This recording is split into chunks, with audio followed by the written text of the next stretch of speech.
सबसे पहले हमें अफसोस इस बात का है कि जो इस बच्ची का आज इंतकाल हो गया, हम इसी सदमे में हैं और पूरा परिवार इस वक्त मातम पूरे इस गांव में छाया हुआ है। और इस परिवार पे ये हमारे हकीकी रिश्तेदार भी हैं और मेरे खुद के वार्ड के लोग भी हैं। मैं इसका इलेक्टेड पेंच हूँ, तो हम पे सबसे पहले मैं कहूँगा कि मातम छाया हुआ है यहाँ पे। रब्बुल आलमीन जो ऐसा हमारे साथ हुआ, और ये उसके साथ साथ मैं हेल्थ सेक्टर पे ये बात करना चाहूँगा, क्योंकि जम्मू कश्मीर के जितने भी हालात इस हॉस्पिटल के लिहाज से देखा जाए, क्योंकि बहुत ही मुझे नहीं लगता है कि किसी अच्छे से लोगों के साथ ऐसा हुआ ये मसला, क्योंकि जो भी गरीब या कोई दबा कुचला हुआ जो भी लोग हैं उनके साथ मुझे लगता है कि ऐसा ही मसला होते आ रहा है। तो लेकिन आज ये जो हमारे साथ हुआ ये एक ही बहुत गलत हुआ, इसकी हम पर पूर्ण मजम्मत करते हैं और गवर्नमेंट से ये दावा, ये गवर्नमेंट से ये अर्ज़ी पेश करते हैं कि कम से कम इस पे जल्द कार्रवाई होनी चाहिए और कानून के हिसाब से जो भी सज़ा और जो भी सज़ागार जो जिन लोगों से ये गलती हुई है तो उसको जो है तो कानूनी तौर जो है सज़ा मिलनी चाहिए, और इस परिवार को और इस गांव को और इस कौम को जो है इंसाफ मिलना चाहिए। बाकी मैं एडमिनिस्ट्रेशन के बारे में कुछ नहीं कहूँगा, क्योंकि उन्होंने हमारा जिसमें थोड़ा साथ भी दिया। तो मैं डीसी एडमिनिस्ट्रेशन से भी और जो हमारे सब डिवीज़न एसडीएम बनाल हैं वो भी हमारे साथ शाना बशाना रहे, एसएचओ साहब रहा। तो मैं उनसे अब आगे की गुजारिश भी करता हूं कि जैसे आप पहले हमारे साथ रहे और अब नेक्स्ट टाइम, क्योंकि हमारे इस कौम के लोग बोलने वाले नहीं है और इस परिवार इतना गिरा हुआ, इतना बेचारा ये जो परिवार है गरीब है, क्योंकि ये बेचारा इसके अभी भी देखो अब यहाँ पे बुरे कंडीशन है इसकी, तो ये जो कभी थानों के कभी एडमिनिस्ट्रेशन के चक्कर नहीं काट सकता। तो खुदा को हाजिर नाजिर रख के और कानून पे जो कानून की कार्रवाई बनती है वो उन लोगों पे की जाए और इस परिवार को जो है इंसाफ मिलना चाहिए। शुक्रिया, खुदा हाफिज़। जो है महकमा सेहत में सबसे ज़्यादा एक बहुत बड़ा ब्लंडर जो है कि जो जिन लोगों की ड्यूटी होती है वो ड्यूटी पे हाजिर नहीं होते। सबसे पहला ब्लंडर तो यही है। कल का देखो इस मामले में कल क्या हुआ, जिन लोगों की ड्यूटी थी वो हाजिर नहीं थे, जो लोग हेल्प करने गए वो लोग सस्पेंड हुए, जो लोग हेल्प करने गए वो सस्पेंड हुए। और उन लोगों को सस्पेंड किया जिन लोगों के पास कोई डॉक्टरी डिप्लोमा नहीं है। कर्मचारी स्वीपर को सस्पेंड किया, मेरे हिसाब से उसके पास कौन सा डॉक्टरी, उसने तो अपना काम अंजाम दिया, उसने तो सफाई की जो उसका फ़र्ज़ था।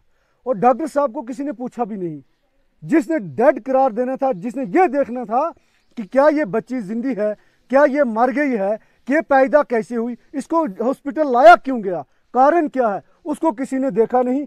जो बेचारी एक कर्मचारी स्वीपर थी उसको सस्पेंड कर दिया लोगों का गुस्सा ठंडा करने के लिए।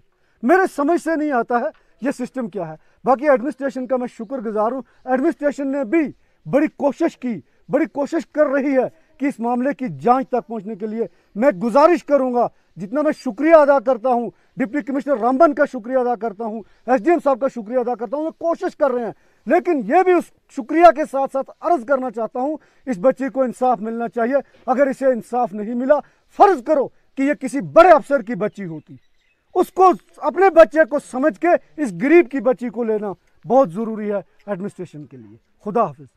सर मेरा नाम बशारत है, मैं बानियाल बनकोट के इलाके में रहता हूँ।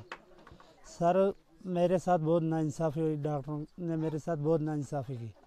सर्जन को मैंने दिखाया अपनी बीवी को, उसे बोला अल्ट्रासाउंड ला, मैंने अल्ट्रासाउंड भी दिखाया डॉक्टर साहब को, उसे वहाँ से मुझे इंजेक्शन एक दिया, बोला ये इंजेक्शन लगवाना इसको, तो मैंने लाया इंजेक्शन भी, फिर उसे इंजेक्शन भी नहीं लगाया इसको। तो जो डॉक्टर है वहाँ, उसका नाम मुझे पता नहीं, इतना जानता हूँ सर्जन है, उसका नाम मुझे कोई पता नहीं नाम क्या सर। तो उसके बाद उन्होंने मेरे साथ, मैंने उसको बीबी को वहाँ लिया, उसने बोला ले जाओ इसको ऊपर वार्ड में, हमने लिया ऊपर वार्ड में, तो उसने वहाँ से 2 डॉक्टर भेजे और, तो वो ले गए लेडीज़ 2 डॉक्टर्स भेजे, तो उन्होंने लिया उसको अंदर, तो हम निकलाए बाहर, मेरे को बाहर निकाल दिया। उन्होंने बोला आप बाहर बैठो, मैं बाहर बैठा, तो उन्होंने ले लिया उसको अंदर। फिर मुझे थोड़ी टाइम के बाद उन्होंने बोला जा बीबी के लिए कपड़ा लाओ, तो मैं निकला बाहर, तो लाया मैंने कपड़ा। तो तब तक मैं वहाँ से वापस आया, तो उन्होंने बोला इसको ले जाओ वार्ड में, तो मैंने लिया वार्ड में। तो उसके बाद ये अब्दुल लतीफ़ था वहाँ, ये लड़की का भाई, जो मेरी बीवी है उसका भाई है ये, तो ये था वहाँ। तो फिर इसको डॉक्टर पता नहीं क्या बोलने लगा, तो इसको भी पता है, इससे भी पूछ लिए। तो मुझे जो मैडम थी वहाँ, मैडम मुझे बोलने लगी आप एक बात करो, मुझे आपकी बीवी की जान बचाई, आप मुझे कुछ खर्चा दे दो। मैंने बोला कोई बात नहीं है, बाद में कर लेंगे, आप पहले मेरे बच्चे दे दो। उन्होंने बोला बच्चा शच्चा कुछ नहीं है, वो गोश्त जैसा है, उसमें मीट जैसा है, वो थोड़ा सा वो डस्टबिन में हमने डाला है। मैंने बोला कहाँ डस्टबिन? उन्होंने बोला अंदर है डस्टबिन, जो लड़की की खाला है उसको पता है कौन सी डस्टबिन है। फिर मैंने लड़की की खाला को पूछा वो डस्टबिन कौन सी है, उसमें जो बच्ची है या बच्चा है वो उसको निकाल के लाओ। उन्होंने बोला सिर्फ गोश्त है। मैंने बोला गोश्त है तो हम साइड पे रख देंगे, ऐसे कवा या कुत्ते शुत्ते खाएंगे, ये फेंकेंगे ऐसे ही। तो उसके बाद वहाँ से निकाल के लाया, लड़की की खाला ने दिया मेरे हाथ में। तो मैंने वहाँ से पैक किया था, उन्होंने पैक वहाँ से करके रखा था उसको। तो मैंने लिया वहाँ से, तो मैं चला गया समझो एक कब्रिस्तान में। तो एक घर वाले से मैंने बंगड़ी ली, तो मैं गया, निकल गया मैं। तो मैंने वहाँ जाके खड्डा खोदा, तो मैंने उसको दफना के आया मैं वापस।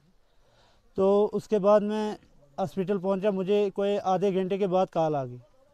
जिसकी ज़मीन थी उसका एतराज़ आया, यहाँ से आप मेरी ज़मीन में क्या कर रहे थे?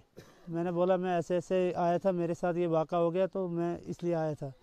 तो उससे बोला जो आपने खड्डा किया उसमें क्या डाला आपने? मैंने बोला ऐसे ऐसे डॉक्टरों ने बोला इसमें गोश्त है, तो आपकी बीवी की जो औलाद थी वो छीन हो गई, तो उसमें सिर्फ मीट जैसा है, उसको लेके कहीं साइड पे रख दो। तो मैंने यहाँ ला के रख दिया। मुझे आप पे भरोसा था तभी मैंने आपकी ज़मीन में लाया। उसे बोला भरोसा शरोसा कुछ नहीं, इसको निकाल दे यहाँ से, तो जल्द से जल्द इसको निकाल दे। फिर मैंने उसको बोला कोई बात नहीं, जब आप एतराज़ कर रहे हो मैं आ जाऊँगा, मैं घर भेज दूँगा। तो आधे घंटे के बाद फिर मैं गया वहाँ से, लगभग मुझे वहाँ तक घंटा सा लग गया। तो वहाँ पहुँचा मैंने वहाँ से फिर खुदाई शुरू की। तो मैंने निकाला वहाँ से उसको, बच्ची को देखने लगा तो वहाँ बच्ची पूरी थी। जब मैंने वो कपड़ा ऐसे हटाया ऊपर तो वो कपड़े से गिर गई नीचे बच्ची। तो पूरा वो पैक किया था उन्होंने, वो गत्ते शत्ते लगे थे, वो पूरा मैंने हटाया, बच्ची को साफ़ करने लगा। तब तक मैंने उल्टा किया बच्ची को, बच्ची की सांस चल रही थी। उसके बाद मैंने किया लड़की के मामे को फ़ोन, जो बच्ची दफनाई गई थी उसका मामू ये, इसको मैंने कॉल की, मैंने बोला ऐसे ऐसे बात है, बच्ची की सांस चल रही है। मुझे बोलने लगा आप पागल हो, ऐसे नहीं करेंगे डॉक्टर हमारे साथ, आप झूठ बोल रहे हैं। मैंने बोला उन्होंने तो मुझे भी बोला गोश है वहाँ, आपको भी बोला, लेकिन यहाँ तो बच्ची पैदा निकल रही है। ये बोलने लगा नहीं ऐसा नहीं होगा, बच्ची का तो पूरा चेहरा शहरा भी नहीं होगा, तो आप बोल रहे ज़िंदा कहाँ से होगी? तो मैंने बोला आप भी आ जाओ यहाँ, आके देख लो। उसके बाद मैंने इसको कॉल की, ये आया वहाँ, तो मैं वहाँ ही ठहर रहा था। तो ये वहाँ पहुँचा जिस वक्त, तो इसको मैंने दिखाया, इसे एक छोटा सा वीडियो बनाया, इसने भी देखा बच्ची को, तो उसकी सांस चल रही थी। फिर इसने किया सरपंच साहब को फ़ोन, ये पंच साहब हमारा, इसको फ़ोन कॉल की, तो इसको बोला। फिर ये हॉस्पिटल में रुका, इसे बोला फ़ौरन ले आओ यहाँ बच्ची को, तो हम लेके गया। फिर इसे किया आर साहब को फ़ोन, वो भी हमारे साथ गया उधर मंदिर गली में, बच्चों का डॉक्टर प्राइवेट है, उसको दिखाया हमने। उसने भी बोला बच्ची जिंदी है, ये किस बांचोद ने बोला, किस पागल ने बोला ये बच्ची मरी हुई है, तो बच्ची जिंदी निकल गई। फिर उसके बाद हमने हॉस्पिटल में लाया, तो वहाँ भी चेकअप किया बच्ची का, तो बच्ची ज़िंदा थी।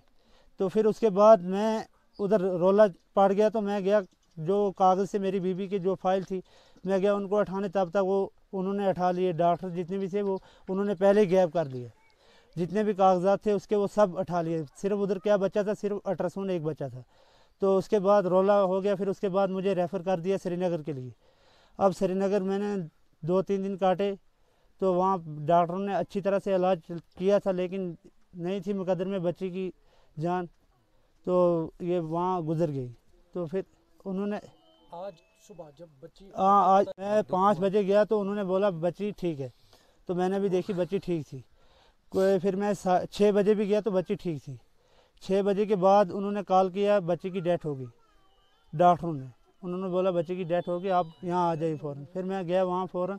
फिर वहाँ से यहाँ बानियाल वाले पुलिस वालों ने बोला हम खुद आ जाएंगे, उधर के पुलिस वाले भी तैयार हो गए थे, और उन्होंने गाड़ी भी, एम्बुलेंस भी तैयार करके रखी थी, लेकिन इन पुलिस वालों ने मना कर दिया। इन्होंने बोला हम खुद लाएंगे। फिर हम वहाँ बैठे रहे लगभग 2 बजे तक। 2 बजे के बाद ये पहुँचे, फिर वहाँ से हम निकल आए। तो वो डॉक्टर सर्टिफिकेट भी हमने पुलिस वालों को दे दी, डेथ सर्टिफिकेट जी, वो भी हमने दे दी पुलिस वालों को। सर अब आप घर पहुंचे हैं, अब आप एडमिनिस्ट्रेशन से क्या चाहते हैं? मैं इंसाफ चाहता हूँ सर, मेरे साथ बहुत नाइंसाफ़ी हो, उनको सख्त से सख्त सज़ा होनी चाहिए सर।